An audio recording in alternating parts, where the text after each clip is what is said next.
म्हटलात की लढत चुरशीची आहे, पण असं मला तर वाटत नाही.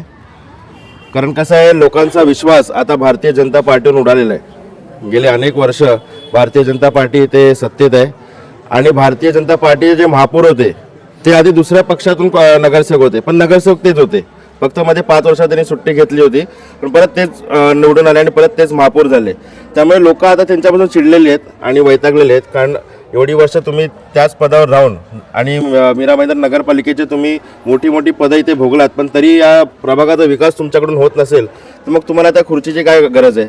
त्यामुळे लोकांना यावेळेस उद्धवसाहेब आणि राजसाहेब यांच्या युतीचे उमेदवार आणि खास करून ठाकरे बंधूंवर विश्वास हे लोकांनी आम्ही प्रचार करताना दिसतोय, लोकांमध्ये दिसतोय आणि 100% लोक निवडून येतील. आणि जेव्हा तुम्ही बोललात की आता युवांचा प्रश्न तुम्ही काढलात, तर युवांसाठी नक्कीच निवडून आल्यानंतर बैठक घेतली जाईल नगरसेवकांसोबत आणि जे काही प्रश्न युवांचे या प्रभागात असतील ते नक्कीच सोडवण्याचा प्रयत्न करू.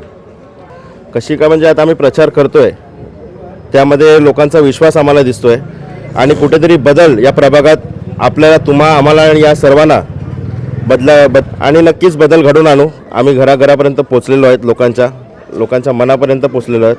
त्यामुळे लोक येणाऱ्या निवडणुकीत हे दाखवून देतील की मशालीवर त्यांचं किती प्रेम आहे, इंजिनीवर किती त्यांचं प्रेम आहे आणि ठाकरे बंधूवर त्यांचं किती प्रेम आहे, येणार निवडणुकीत दाखवतील. म्हणजे तुम्हाला हे म्हणायचं आहे की ठाकरे बंधूंच्यामुळं आमची सीट येणार आहे असं तुम्हाला वाटतं? नक्कीच. तो ब्रँड आहे, त्या ब्रँडशिवाय किंमत नाही आहे, कोणालाच किंमत नाही. साध्या कार्यकर्त्याला पण किंमत आहे. समजा ठाकरे नाव आमच्या मागून काढलं तर कोणाचीच किंमत नाही आहे, मग उमेदवार काय आहेत. त्यामुळे ठाकरे हा ब्रँड आमच्या मागे आहे, म्हणूनच लोकांच्या मनात त्यांचे उमेदवार आहेत.